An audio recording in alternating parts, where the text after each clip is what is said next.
Hey guys, on today's episode, we're talking about what does it look like to shift into a different state and what does that mean for you? Welcome to Heartful Beings, where we bring loving, grounded, and practical perspectives to living a heart-centered life with Janet Uribe and Milena Rodriguez.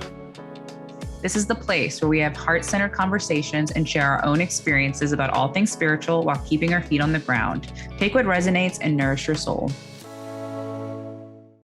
Hey, my friends, welcome to Heartful Beings. It's so exciting for us to be back today. Milena and I were just talking about all of the shifts and changes we were going through again.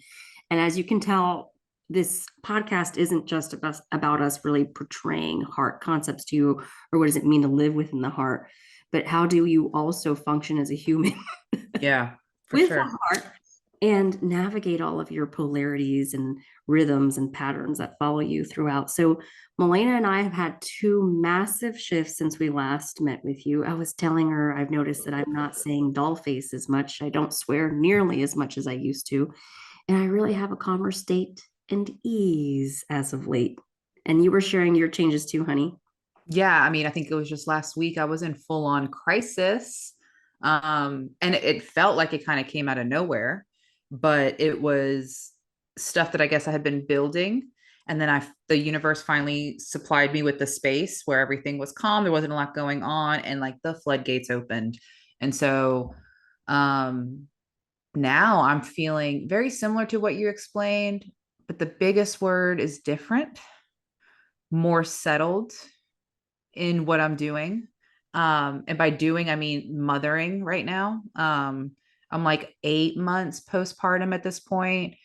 So there's a lot of changes that obviously happen with my body and hormones and stuff like that. But the shift was really big in for me to settle in, settle down. And we were kind of talking about, there's certain words, like even when we say shift, what does that really mean? Or being more in my authentic self right now, what does that actually mean? And for me, it's really owning what parts of me were ready to be owned. Does that make sense? Yeah, absolutely. Yeah. I think, guys, and obviously this is a spiritual podcast, but we always come in to tell you everything is spiritual. Everything spiritual. There's no So separation. one of the things Milena came with when we were talking a second ago, which like I was like, yeah, Milena, yeah, say it again, sister, you're preaching it. Was it's like all this spiritual terminology. There's just Yeah. all these words of like, it might sound something like, oh, I was in my Zen, or I am in alignment, or I'm showing up as my authentic self, but sometimes the feeling of some of these shifts that we go through are so drastically different. You don't necessarily need words or have to have words to portray it, just to know, just to have the knowing that it's different from where you were. Yeah. Because I was sharing that we have a friend in common who called me last week that her shift, she just didn't even have the words for it, but she knew it was happening. She was in it. She was accepting it. She was moving through it. She felt good about it, most importantly, because she was coming out on the other side of it, but there was no words, right? So I think sometimes the words, I get caught up in trying to label it all or know what it is that I'm going through. And that was, I think, one of my biggest things with this shift was um really surrendering, another word too that I struggled with for a while, but really just kind of giving into the process. It was like full on not controlling the situation that I felt that I was in. Yeah. Yeah. And I was telling you, to me, it's kind of like a sense of going home, right? Mm-hmm. Because Mm-hmm. even if you think of the shift, why would you need to shift from where you are at anyway? Mm-hmm. Right? Because like we all supposedly come in our most natural state as a baby. And then there's these pieces that fragmented. So those were actually the original shifts. Yeah. Shifting into a belief system, shifting into a paradigm, shifting into an environment, shifting into live and survive. And like we said, control or manipulate or whatever it is that we were doing. But how do you unshift from where you shifted into, right? So it's like every time we try to give terminology or vocabulary to a lot of these experiences, it can almost limit what we're really feeling. So Mm-hmm. it's really much more exciting to just have the embodiment of it and not need so many words to describe it, but just know. That I love the embodiment of it, because that when I felt the embodiment, when I felt actually what I was going through, it was much bigger, more profound than me trying to analyze it, figure it out, label it. It made the whole, it would have made, I feel, or has made it in the past smaller, the experience smaller. But this time I really just was like, whatever this is, I'm here for it. I'm ready to just get on the other side of it. Like, just show me, show me, show me. I'm here, I'm doing it, I'm crying. I'm, we had a meeting. I'm crying in front of everybody that was on it for all of us going through the process. But it really helped me to move through it. And so now, like I said, I'm just more settled in. So whether that's me being more authentic to who I am, what I am, and what I need right now, I'm not zipping around as fast. I'm moving with more purpose, because I was definitely doing a lot of just task oriented things. Just get this done, wake up, all this, then bed, do it again the next day, right? Um, so now I'm more aware of when I get back in that state, I can snap out of it a little quicker. So yeah, it was a very interesting shift this time around. Yeah, it's wild, right? Because like I was telling you, I'll have a client in here sometimes in this classroom of mine, and maybe they're sitting at this table facing the direction of the board, and their back is to the rest of the house, and just they'll we as humans get fixated on what we're looking at. Mm, We refuse to literally change our perception. And in this mhm, case, I'll have that person stand up and go walk to this corner of the room so that they can see a greater perspective, right? mhm, And I feel like when we do go through those shifts, we're just gathering more information. We're gathering more truths that are good and bad. We're gathering more mhm, information about where we were or what the story was, and mhm, maybe what the possibility of what the story could be mhm, if we would be mhm, open to it. mhm. But yeah, shifting is like really awesome. And I think some people call it transmutation. Some people call it change. Some people call it, Just transition. yeah, transition. There's so many Mhm, things to call it, but it's just the knowing that it's different. And so I go through lots of these, and I know you do too, Melina, mhm, in a month, in a week, mhm, sometimes even in a day by just changing my thought perception. mhm, But like this year, I've had two mega shifts. I can even remember my first one that I would call my awakening. And I remember leaving a session that I had with my mentor and having such different perspective. It was nighttime when I left her.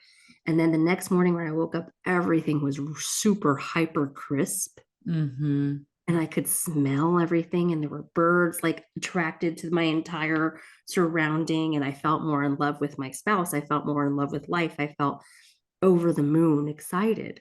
mhm, And I realized I had gotten in the position of receiving healing. mhm. So, like, to give you an idea, something else that happened is, by the way, I got married. Yay. And the last time, Big shift. I know, big shift, conscious decision, agreeing to be supported, Yeah. even though I fight. That's the best part. Do you guys ever fight your shifts? Fought having the partner, fought having a fiance, fighting, what is this really going to mean? And I don't want to be dependent on someone, or I don't want to have to talk to someone before making my independent choices and so on. But I was fighting it so much and resisting it so much that the universe was showing me that fight in every aspect of my life. So I also wasn't receiving. Mhm. So like the day and the second I finally was like, oh, okay, yeah, I'm getting married now. And it was only weeks before getting married. Yeah.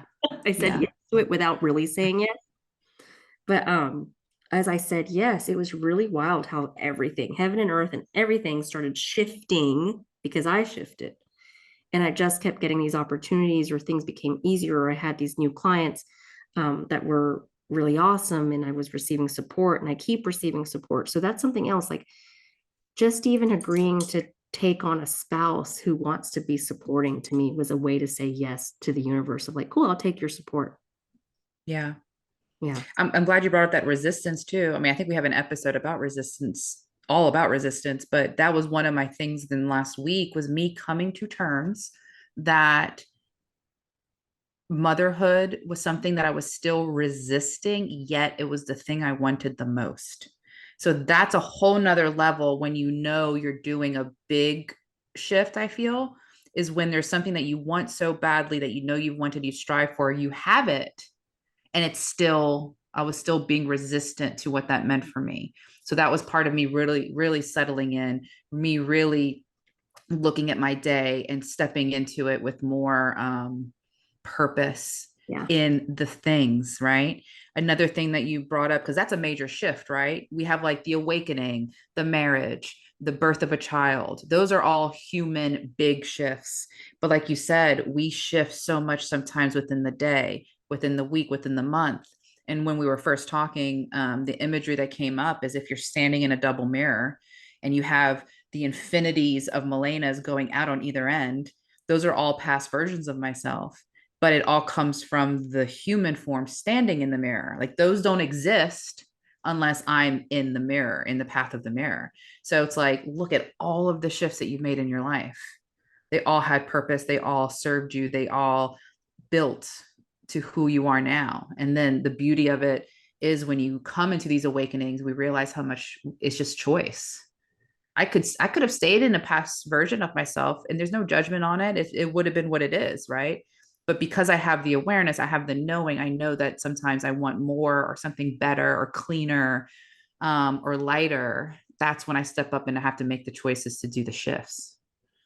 It's so wild, right? Because we fight the change. It's like that animalistic component that's like, okay, Survival, like I, it's a survival thing. Yeah. yeah, I survive here. At least I know this here. At least I know that this dynamic, even if it is toxic or unhealthy or limited, at least I'm familiar with it. And we'll stay there, right? We'll just Mm-hmm. completely choose to stay there until you decide otherwise. And I think that's the biggest takeaway, right? It is a choice. It's exactly, Mm-hmm. it's always a choice. Stay or move. Mm-hmm. Stay in the limited thought or belief system or perspective, or change. And I mean, the things that really take up the most real estate within here, I mean, these individuals or these moments or these um, aspects or adversities of the past, the traumas of the past, the pain of the past, we've literally let it take up real estate in our mind. Mm-hmm. And they're Oh not my, freaking paying us to stay there. there's a Lizzo song, and I know we're recording this. I didn't come prepared, but there was a song about I don't even pay rent because taking up space in his mind or something. And I'm completely butchering it. So if you're listening out there and you want to let me know what the lyric is, I'd love that. But yeah, that's exactly it. We take up real estate in the mind, Yeah, all for of each that other. stuff. Uh-huh. For each other in the best ways or in the most negative ways, but there's a tendency for it to be more negative in our human state until you start doing more of your own work. Yeah. But that being the case, you get to decide if this one obstacle of your life is holding you back. You could literally let it stay there in a revengeful state or a punishment like state, or I'll never let it go. But then you're the only one holding on to it, Yeah. right?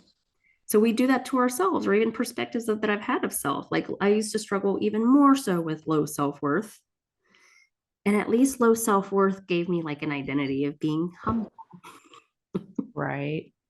And it gave me an identity of being kind and sweet and accommodating and a people pleaser. Yeah. Yeah. But lately, It's, I've been learning so much from the new little generation. Okay, honey, these little alphas that are here. I've been watching them say no to things or stand in their power, or even my niece, Melina's daughter. I like see stuff. I'm like, oh yeah, honey, you know something I don't know. it's so true. Yeah, so that's how I want to behave. Or like I forgot when it was, but my husband came home the other day and he told me about this incident where he told someone that he works with, who is technically his superior, that what was the exact phrase? I respectfully decline your request. Nice. I know. And like at first, my first reaction to him was, oh my gosh, I am so triggered. Why would you put our family in that position? And the immediate secondary thought was, but also I'm just so jealous. Yeah. I'm I think I'm supposed to have more of that in me. I'm supposed Yeah. to have more of that conviction within me. That resonates. So like the shift now becomes, oh, well, someone showed me a resonance. I'm not, it obviously triggered me for a second. So I took my trigger and immediately transitioned into, oh, there's actually more balance in what you just did than I was willing to see at first. Mm-hmm. Mm-hmm. God, I love that. Yeah. So it was really precious. So like now the conscious decision is, okay, I'm choosing my new ways of there's actually more benefit to me walking that way than there is drawback. Yeah, something that I was hearing or I've been hearing, um, that we are millennials. We're like the late or older millennials, for that generation. But something I kept hearing was like, all these millennials are so lazy. I'm like, wow, what I'm actually seeing is they're just saying no to like being a hustler, giving, 90-hour work weeks, doing all these things. They're just saying no to that. They're choosing to have a different way of being, because millennials are also the men are showing up. They're spending more time with the kids. They're parenting more. They're doing these. So there is a balance to it. But for a while, I would hear our older generation saying, "Oh, millennials, they're just so lazy. They so entitled," or whatever these labels are that they wanted to put. But really, what I was seeing is people, us, just saying, no, I want to live my life differently. I don't have to keep following in those paths. Yes. Making a individual shift, that's making a generational shift. And then those shifts just keep, compounding out, right? And it affects like everybody. Yeah. And I mean, especially if those little alphas are here to tell Yeah. us, like, yeah, there has to be a good balance of honoring everybody's actual human existence. Yeah, like I want to make a living. I want to spend time with my kids and I want to have fun. Why can't I have all of that? Yeah. So then how do you shift into it, right? Like what does that look like for each and every one of us, like individually? So like for instance, I have one client who has been resistant to even showing up in the piece that would help catapult her a little bit more, Mm-hmm. right? And Mm-hmm. like she's been my mirror in the opposite sense of, Janet, you could actually tone it down a little bit. Yeah. You Yeah. could take a couple more hours to Yeah. yourself. And so that being the case, it's really beautiful because the dynamics, like if it's Gen Z or if it's who are the ones that are all about to retire, the baby boomers. Baby boomers. If it's them like being triggered by the millennials that are like looking to really honor balance, you know, Mm-hmm. I know in a millennial or two that could also learn a little bit more productivity. Sure. 100%. Yeah. So there's a combination for all of us to Mm-hmm. really get to what is our home, like what works for us. And then when you're saying that, I'm seeing, part of my big shift from last week to this week and how I've shifted more into what I'm doing. What I had to break up with was that hustler, that person. I was always trying to scheme, how can I help bring in more income for my family? Yeah. So my brain, I wasn't even present with the kids. I was constantly thinking, I can do this, I could do this, I could do this. If I did more of this, if I put more hours into this, but I was ignoring the purpose, what I had created, what I actually wanted to do. So we talk about resisting something, that I wanted, because I still had, like you were bringing up, old psychology, old belief systems, old ways of being that I hadn't broken up with yet. You know, Yes. Milena the hustler who always figures it out, who always brings in income, who can always do these things, but I wasn't honoring the exact thing that I actually truly want to do. I was in this crisis mode. Exactly. Mm-hmm. So true. But yeah, and it's literally the other thing is, honey, and I know you know what I'm talking about. Like the second you started to surrender into it more, the Oh my other God. aspects of your life Oh started my to God. into a The It's literally, y'all, miracles.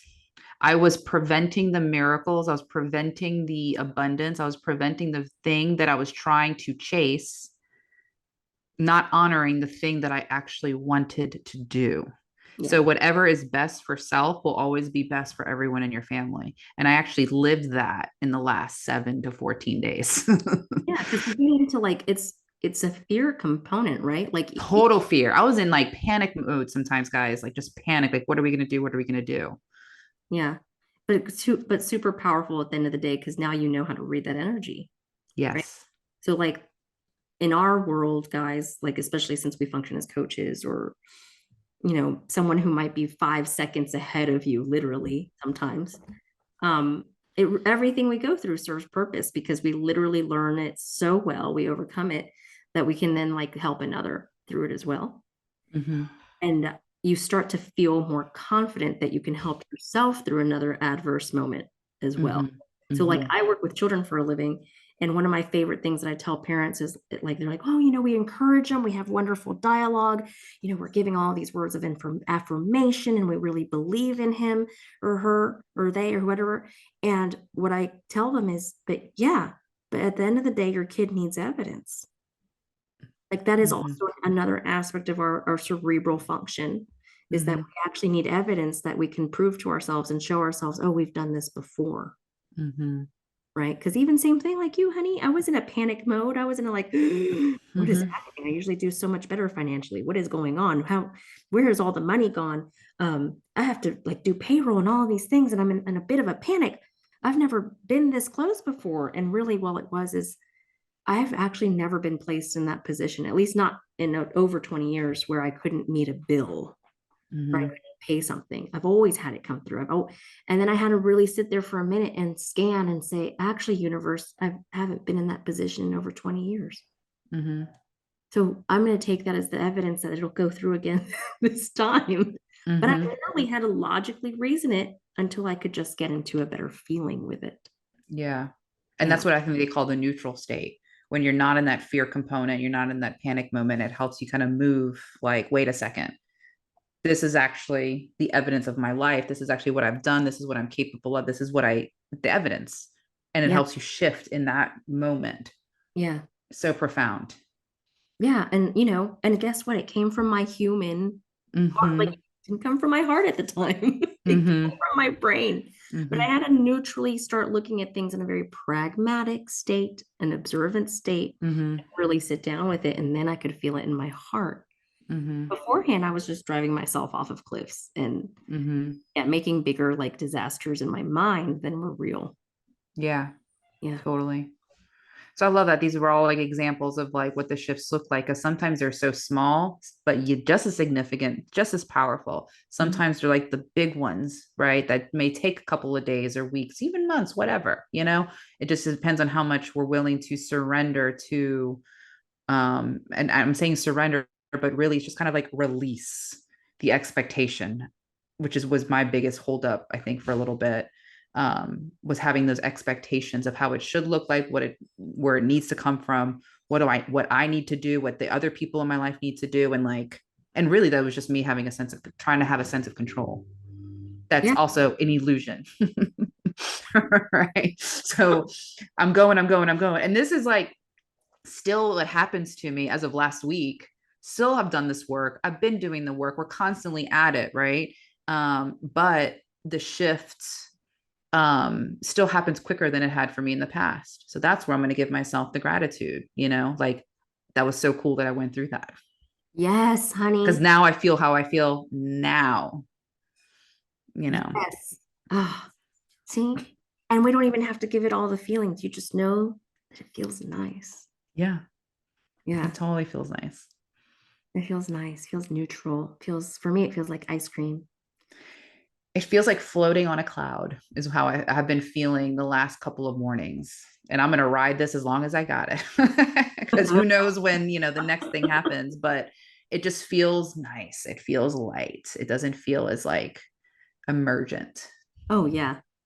And you she says know? she's writing it, guys, because like there is a universal law called the law of rhythm, and eventually the frequency or the adversity will show, and you'll just become more equipped. Yeah, I have so much more in my tool bag now than I did even a year ago. Yeah. So the evidence is beautifully put, will keep coming up if I remember to shift my perspective on that. Like, look what I've done, look what I've overcome, look where I was and where I am now, right? I got the next thing. And so then, yeah, I think it does build the confidence, the self worth, it builds all of those components. Oh, yeah. There was a moment, law of relativity, which one of our students brought up yesterday. Which is so funny. Yeah. Yeah. But there was a moment not too long ago where I was in that panic because I didn't have that perspective that you just said. And I remember I was talking to my mentor and I was telling her, I can tell that I'm in a lack mentality, a scarcity mindset. Scarcity. Yeah. And she said, really? Because I view you to be hyper abundant. So I literally, after she said that, had 3 different coaches assign a mindset diet. or a gratitude assignment where every day I have to, which if you follow me on social media, you'll see every day I'm posting 3 things that I either received or I'm grateful for. And do you want to clarify? She does have that many coaches. A marketing coach, I have a business coach, I have my life coach. Like, yeah. I love it. And then I actually have another friend, Michael, amazing man, and he's been coaching me. That's awesome. So I don't know what to call him. We'll call him man coach. So yeah, there's 4 people in my life who are vested in me. Right? It's beautiful. But anyway, so what's fantastic about this is since doing it, since changing the mindset, shifting the mindset, the amount of abundance just keeps growing. Like help in so many various aspects of my life, help through my staff, help through my family, help through my kids, help through my husband, help in the form of him juicing for me. Wow. I didn't know that. My juices, which for those of you who know me, juice is my coffee. Yeah. Right. That's my sustenance, my life force. So it's just been unreal. And I've been so thankful. And in so many days I've been tearful. Gratitude, just so much gratitude. And I do want to point out how you're talking about the scarcity mindset, the panic. If you're listening to this, there's a lot of that going on in the world right now, a ton of it. So be mindful too, because sometimes we're feeling it and it's not even us, it's other things or people or events that we're kind of attached to too. But that's not to say that you're not feeling it as well, right? Because I've been feeling that way. The world's showing me I should feel that way, right? But I also am coming to understand that that's not who I am, nor how I'm choosing to see myself. That I don't have scarcity around me. I actually am full of abundance. I've actually created this life and I'm here. So it's also playing with those energies, right? Of what the world's telling us we should be doing or how we should be feeling or seeing everything. Yeah, like even the news. I mean, the news is telling you to be scared, honeys. The news is telling you mostly pointing out problems, but not solutions, right? Yeah. So you get to decide how do you want to show up or how do you want to think? How do you want to function? Is it from the problem and the scarcity or is it the solution? Yeah. And by the way, that's part of our curriculum here. It's just evolving. But if you guys want to go deeper into this topic or any other topic, please know that you can always reach out to us. Drop us a line, send us an email, let us know what you want to hear about. But we're also having a monthly container. We meet this May. Is it May 11th? May 11th. It is the second Saturday. I'm not quite sure when we'll be posting this episode, but it is the second Saturday of the month at 2 p.m. Central. There we go. That's probably a better way to say it. Second Saturday. Yeah. It might be later when we get this one up. Yeah, maybe we will be posting this one on Tuesday. Yeah. But yeah, the last one was so incredible, guys. Like the people that come together help form the container. Sometimes we don't really even know what the theme is until like moments before Jan and I even go live. But I've never felt energy in that healing space that we were holding for them ever. It was so powerful. It was so profound. It was so healing. It was healing for me. So the people that show up, we all help each other, period. Yeah. So it's an amazing opportunity for you to work live with us. Yeah, I think that's like the intention behind what we're assigning for ourselves, right? And then Madeleine facilitated the most amazing healing for all of us. There was this huge presence. Huge. Like I don't even know how to I couldn't put it into words. It was just massive. Huge presence. I was outside for that one and I could like feel the winds just like knocking everything over. It was amazing. It was so cool. And the shift afterwards, I was telling Melina, I have new guides. You need to know this. You need to know, honey, I don't know what you facilitated, but I have new guides. I mean, it was wild. I could go on and on about how it felt, but it was really cool. So if you're into it, you want to work with us live, it's a great opportunity. So just go to heartfulbeings.com and you can sign up for whenever the next one is. Yes, honeys, come play with us. So, alrighty, darlings. I think that's a good wrap for us today. Out for us for next time. Again, don't forget to look for us at Heartful Beings. Drop us a line, come play with us. I think that we're going to start releasing some courses really soon, so we'll have that in boat for you. And for now, we love you and goodbye. Love you all. If you liked what you heard today and want to see more about our offerings and gifts, please join our email list at heartfulbeings.com. Follow us on Facebook, Instagram, and YouTube at Heartful Beings. Please note that our perspectives and views of the following content are ours and are not necessarily substitute to our holistic views and approaches to healing. Both of us believe in the numerous support tools available to all, which include and are not limited to therapy, mental health treatment, medical, prescription, and other types of traditional or alternative healthcare.